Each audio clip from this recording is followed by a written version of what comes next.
Thank you. So I've been asked to talk about the National Diabetic Foot Audit. And the first thing I would like to ask is, why on earth do we need a National Diabetic Foot Audit? Why do we need more bits of paper? Why do we need people to tell us that this is a real problem? And we've already heard that, the amputation rates, the number of patients with diabetes, and I always present this schematic as a stairway to amputation, that it's not automatic that a patient gets diabetes, develops risk factors, develops ulceration and has an amputation. This isn't a slippery slope. This is definitely a stairway, because at any point we have the opportunity to step the patient off that and perhaps prevent that amputation.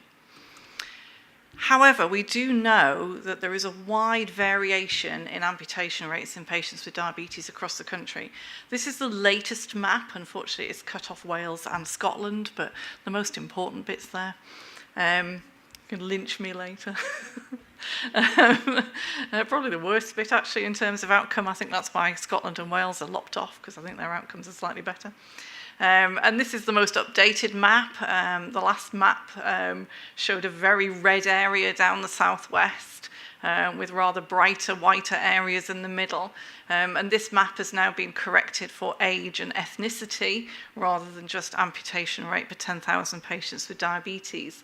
But it doesn't matter which way you cut this map, how many different lines you draw in it, whether you draw the lines around CCGs, STPs, the old PCTs, there is still an 8-fold variation in amputation rates across the UK. So it doesn't matter how you cut it, the variation is vast. And if you want a good read at night, this is Marion Kerr's economic analysis of diabetic foot disease, and you've already heard these figures as well. And that is currently that we're spending £1 billion per annum on diabetic foot disease. And that is actually now about £1 in every £140 of NHS budget. But unfortunately I haven't got a pointer, but if you look at the top line there, you'll see that the majority of the spending is actually in primary community outpatient care and on the treatment of ulcers. Actually, the treatment of amputations is a smaller proportion of the funding compared with ulceration. And that's where all the data today have really not hit the mark. We've looked at the variation in amputation rates. Amputation is the most feared complication of diabetes. Patients fear amputation more than they fear death. But nevertheless, the costs lie in the management of ulceration, and we've been missing on the data on ulceration, the variation in ulceration. And perhaps if we could look at the differences in the management and the outcomes of ulceration, we might then be able to prevent amputation, because ulcers lead to amputations. So that's why we need the National Diabetes Foot Care Audit, because it concentrates on ulcers. It does look at amputations, but for the first time, we're looking at ulcer outcomes. And the report that was published most recently, actually this year in March 2018, relates to data that were collected over a year ago. Obviously, it takes a year for it, so it's already a year out of date by the time it comes to us, but nevertheless, it's there. This is actually the third annual report, so this is the third time this audit has been rolled out. And the next thing I want to say is that I haven't been involved in this process at all, so I'm not entirely sure why I'm the person standing here, but nevertheless, I am. But these are the people that have done all the work. It does allow me to be a little bit more critical, perhaps, because I'm not involved in it. But anyway, these are all the people that have actually done the work. And the National Diabetes Foot Care Audit looks at 3 key areas. It looks at the structures of care, the processes of care, and the outcomes of care.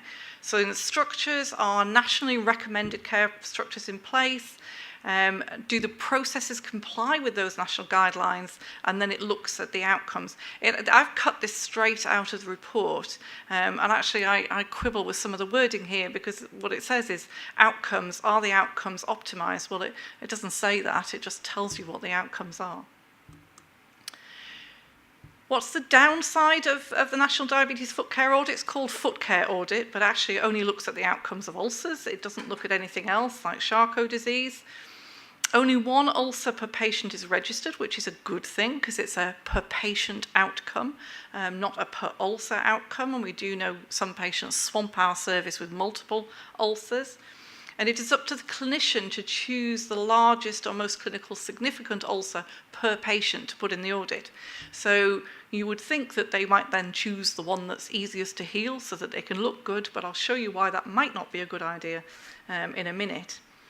Up until May 2017, so up until the sort of middle of the last year's audit, the end of last year's audit, patients had to consent to be part of the audit.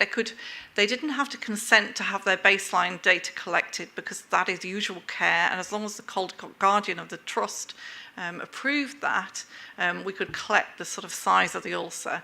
But in order to link to some of the more demographic data through the National Diabetes Audit, which is sucked off GP systems, they had to actually give consent. And this was off-putting in the clinic, trying to take patients through information leaflets and take consent. It also meant that it excluded patients who lacked capacity. And this has now been reversed, and we no longer have to take consent from patients, which is a step forward in my view. The audit for trusts is currently voluntary, and if we want to get complete data, it needs to be mandatory, and I understand that moves are in place with NHS England that going forward it will be mandatory to input data into the National Diabetes Foot Audit, and only when it is will the data be fully applicable. So there are 3 reports from the 3 years, each being published the year after the data were collected. The actual data that's collected at baseline, we collect the patient's NHS number and date of birth, and that provides the linkage to the National Diabetes Audit, the date at which the patient was first seen in clinic. We also then collect the interval between the patient first presenting to a healthcare professional on the first assessment by the specialist team.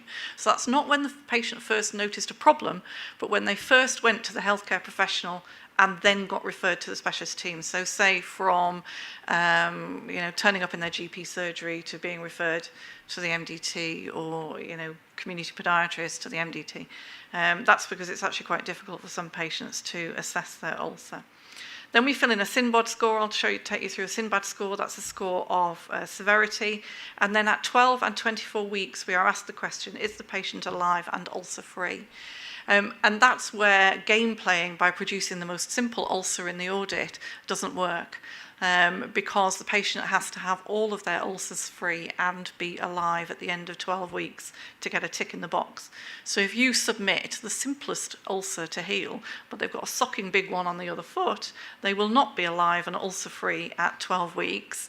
And somebody will say, well, how come that 1 millimetre ulcer that you've put in the audit, the patient is not alive and ulcer-free at 12 weeks. So trying to game play doesn't work here, because it has all the patient's ulcers healed and are they alive at 12 weeks.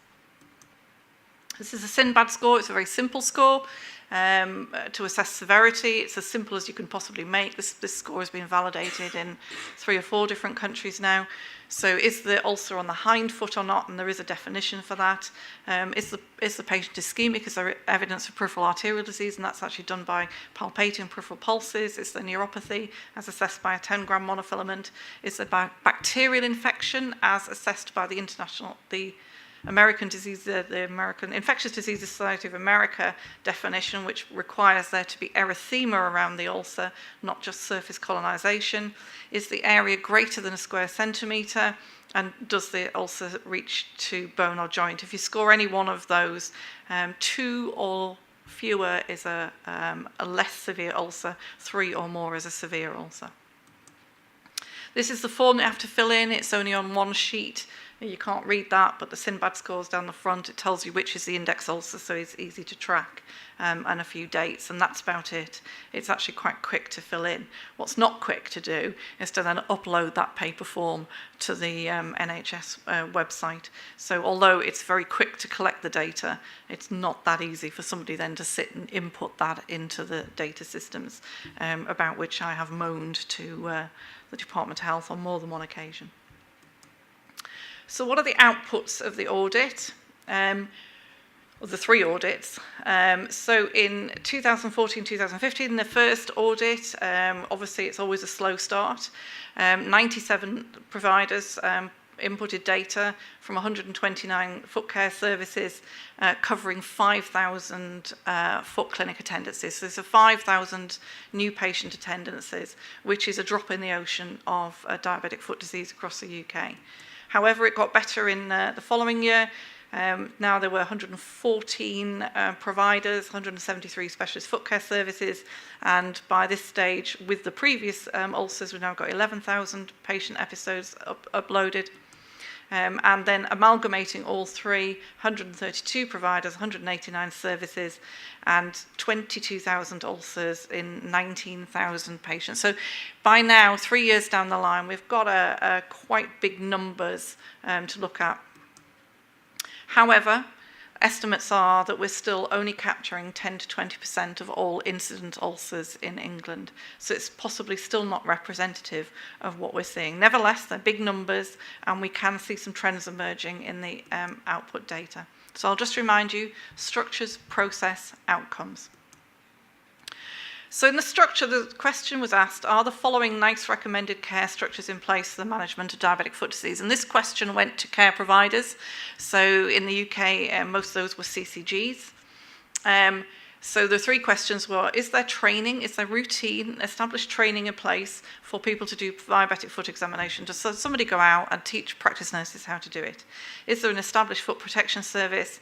Is there an established foot disease pathway for new referrals? And if possible, does that mean that people can get in within 24 hours? So this is everything I'm going to show you now is the composite response from the 3 years, so with the 22,000 ulcers and 19,000 patients. 92% of commissioners actually responded, 87% responded to all three questions.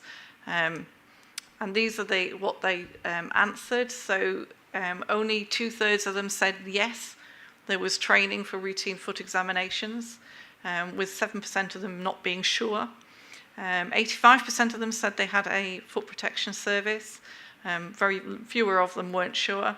67% said yes, there was a referral pathway, with 5% being unsure. These are people who are commissioning services and they're not actually sure what they're commissioning or what's there. It's extraordinary. But actually, if you look at the bundling, and bundling is very important, and look at the CCGs that are providing all three processes, just not one or two or all of them. You look in the middle of the Venn diagram there. My sister's a maths teacher, so she can remind me what a Venn diagram is. That's a Venn diagram. Then you'll see that under half of these commissioners actually provide all three structures. So let's look to process, and the particular question here was the time to first assessments, the time from which the patient first popped up anywhere in healthcare to the time to the first expert assessment. And you'll see that some patients self-referred. They're often the patients who've had previous ulcers and they ring up and say, I think I've got another problem. So they might actually be a different sort of patient, apart from anything else. They're patients who've listened to what you've said. Less than 2 days, 3 to 13 days, 14 days to 2 months, and greater than 2 months. You'll see that 1/3 of patients did self-refer, 14% less than 2 days. The majority actually is between 3 and 13 days. But a good hardcore of patients, nearly 9%, take longer than 2 months to get from somebody seeing them to getting an expert assessment. This isn't sitting on it at home. This is somebody seeing them and then getting an expert assessment. And I think 2 months is frankly appalling. And I'll tell you why I think it is. Just out of interest, there are a few P numbers on there, but actually this hasn't really changed over 3 years at all. And what's important is that the time to first expert assessment is associated with the severity of the disease when the patient first comes through the door to the expert team. So the pale blue bars in all of these graphs, the pale blue bars are the less severe ulcers, so those with a SINBAD score of 2 or less, and the more severe ulcers, 3 or more, in the dark blue bars. And you can see the longer it takes a patient to get to an expert team, then the more severe the ulcers are. So you'll see that blue bar getting bigger and bigger and bigger, that dark blue bar, more ulcers severe when it takes 2 months or more for them to get to an expert team. And this is linked to process. So in areas where the CCG said yes, there is a referral process in place, then more of them got to the expert team quicker and fewer of them were severe. So there is a very definite link between people commissioning a process or knowing that they commission a process and actually it working. So let's look at the nitty-gritty outcomes of healing. And so the audit questions were, what proportion of patients were being alive and ulcer-free, so all ulcers had to be healed at 12 and 24 weeks, 3 and 6 months after being seen. Being ulcer-free in the audit includes those patients that have had a major or minor amputation as long as the amputation site wound has also healed. So just lopping it off doesn't count, but unless your amputation wound has also healed, because they're not ulcer-free, they've got an amputation wound, so they haven't got intact feet.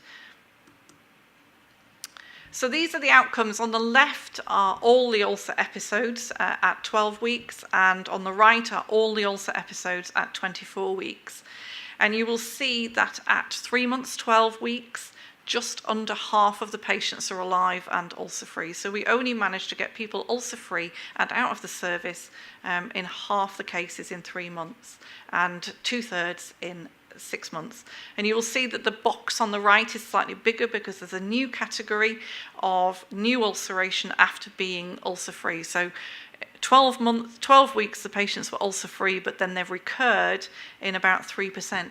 This is a very low recurrence rate, actually, when you look at other series. And so this is interesting. Either other series done a long time ago and we're now getting better with the foot protection teams and we're getting better at keeping people ulcer-free, or there's something different about this population, because most recurrences are 30-40% in the first 6 to 9 months. So this is interesting and one I'm watching, and maybe we are doing something after all that's positive. Looking now at being alive and ulcer-free at 12 weeks versus ulcer severity. I've put all ulcers on the left, less severe in the middle, severe on the right. You'll see that all ulcers being alive and ulcer-free, as we've just said, 48% at 12 weeks.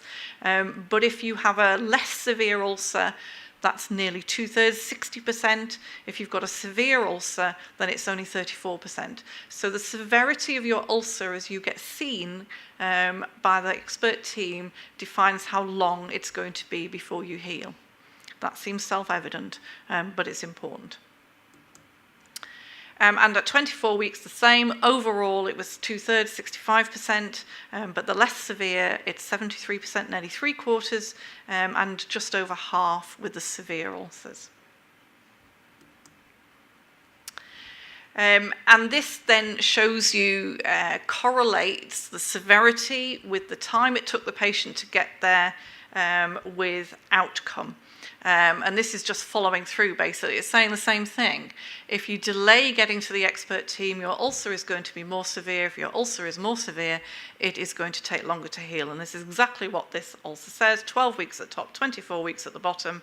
If you take 2 months to get, or more, to get to the specialist team, then only 1/3 of the patients will be alive and ulcer-free at 12 weeks, and only half at 24 weeks, compared with 66% and 52%.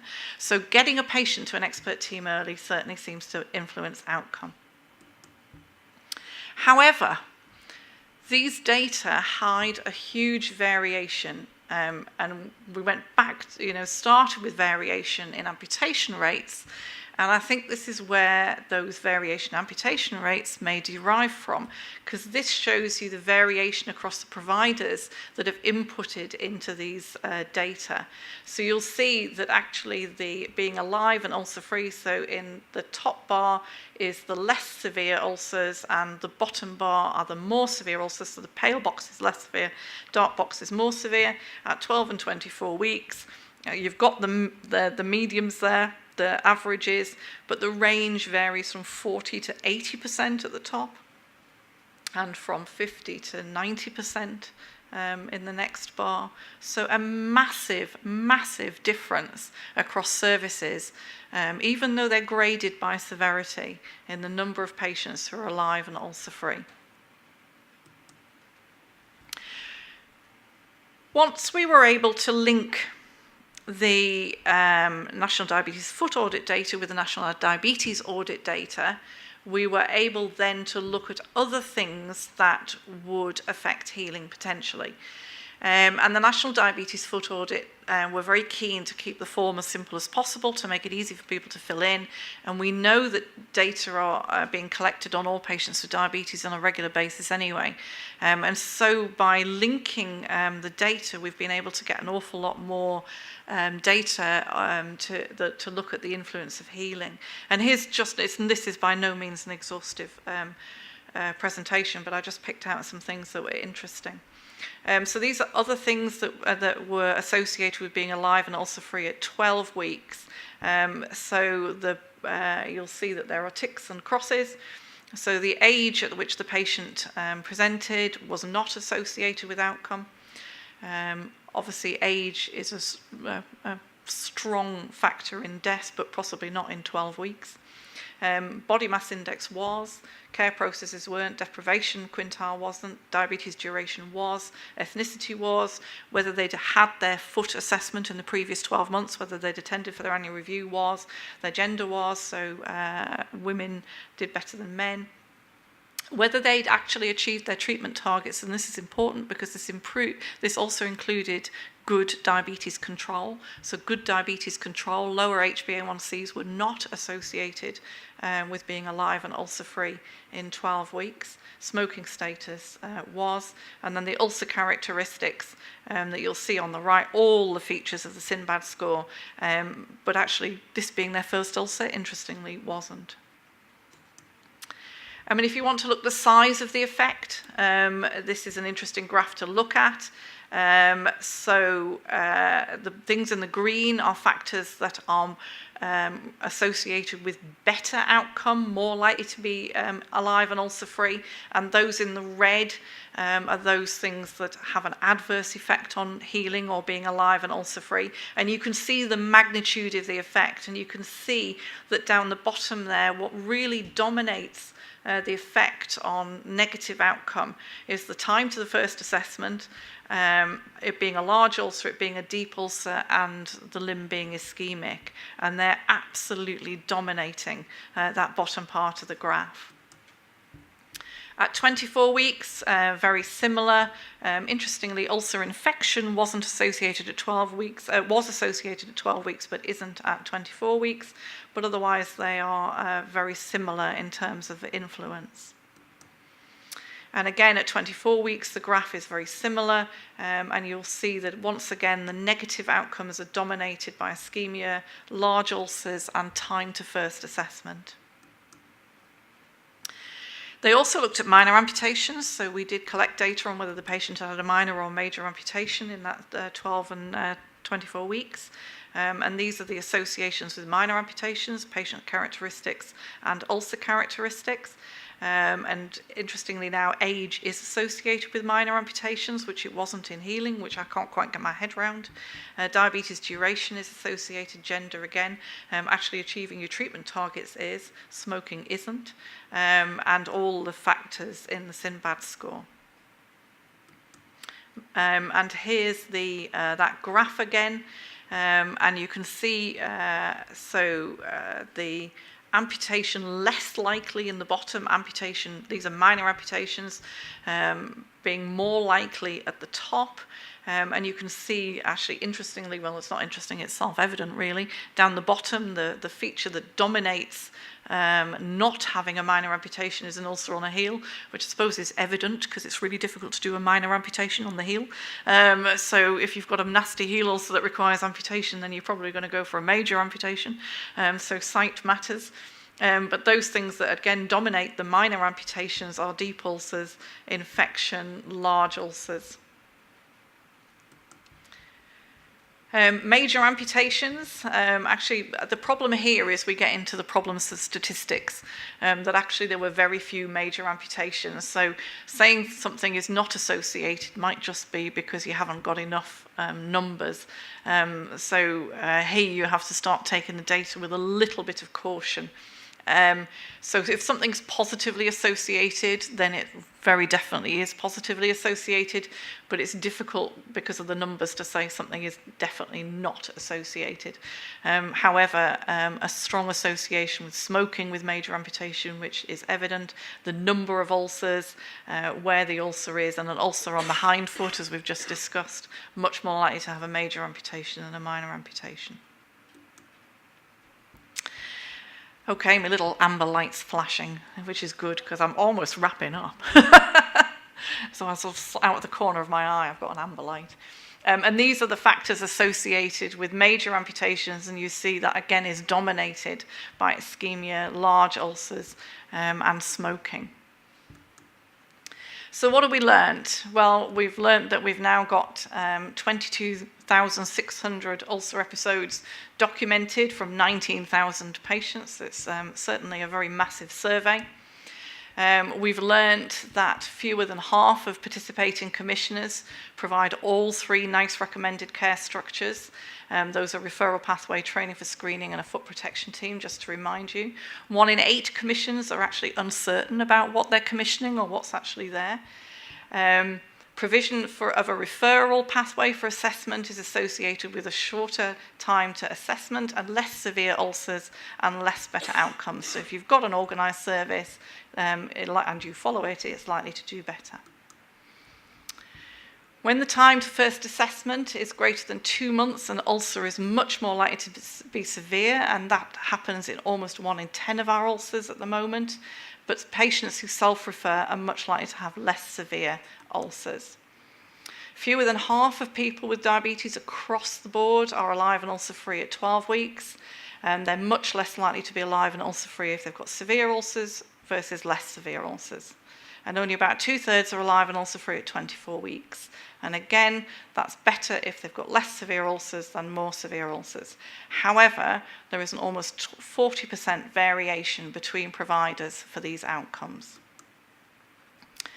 Being alive and ulcer-free at 12 and 24 weeks is associated with many different factors. There's actually no link between somebody meeting their treatment targets, the blood pressure, cholesterol, HbA1c, and being alive and ulcer-free. However, there is a link between foot surveillance and outcome.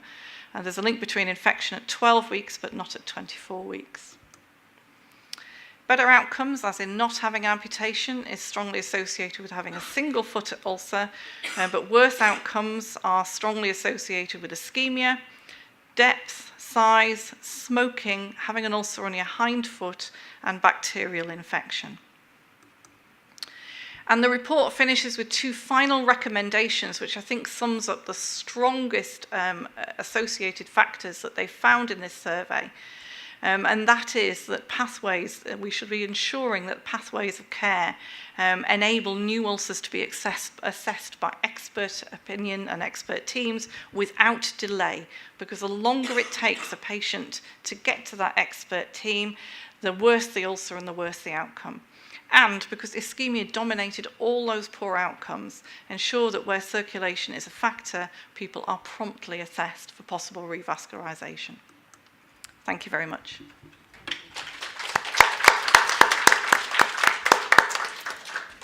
Are there any questions from the floor? From your talk, you said that self-referral speeded up referral to experts. Is that common, self-referral, or in your patient population? It depends on your service. It used to be common in my service until we changed computer system, and now it's physically impossible for a patient to self-refer because you've got to have a physical bit of paper, but we do see them. It's common for patients in community and foot protection teams to self-refer, and if they pop up in a foot protection team quickly and you've got a good referral pathway and good links between foot protection and the foot MDT, then the referral should and could be done within 24 hours. I mean, obviously, the quicker they get to anyone, the smaller the ulcer, but I do personally think that there shouldn't really be a difference between a patient self-referring and one that gets there in 2 days. I can't personally see how the clinical outcomes are so much better for the self-referrers than those that get there within 2 days. I find that because the size of the ulcer was about the same. But what I think is that those that self-refer are those that are checking their feet every day, are concordant with their foot care, are likely to, where they're offloading, have taken on board the message that they look at their feet every day, and if there's a recurrence, they act on it. So I think what we're pulling out there is actually a particularly concordant population, or one that have had particularly good education or behavioural support. And do you think there is a lack of referral pathways then? That seems a simple Yeah, answer. well, it certainly seemed to be. It certainly seemed to be that either commissioners, either it wasn't there or commissioners didn't know it was there. And as you say, over half of CCGs weren't putting all of those three into place, screening, referral, and is there a foot protection team? So I think a lack of understanding of foot referral is common. We do a series of peer reviews of services in Derbyshire, something we started 2 years ago, where it's quite labour intensive, but you go and look at a CCG and all of the pathways from the foot protection team to foot assessment and all the rest of it, and try and work out where the problems are and where things could be improved, and actually learn from each other. It's a non-threatening environment. And I remember one particular area in actually it was in Nottinghamshire, it's not Derbyshire, and one of the local GPs said, "What, you want us to refer every ulcer to you, but that would swamp your service."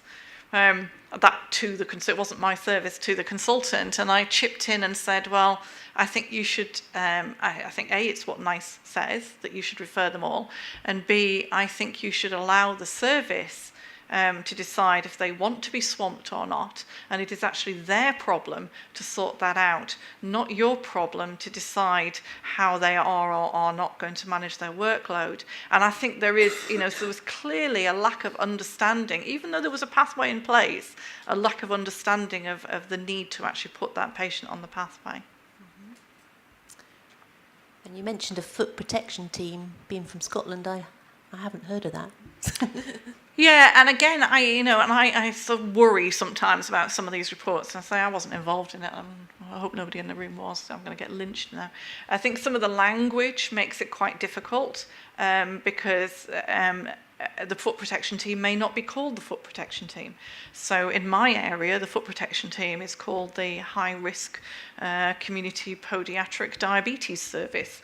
And when the commissioners came to us and said, "Have we got a foot protection team?" we said, "Of course we do. This is what it's called." But if they hadn't come and asked us, they'd have probably put, "I don't know."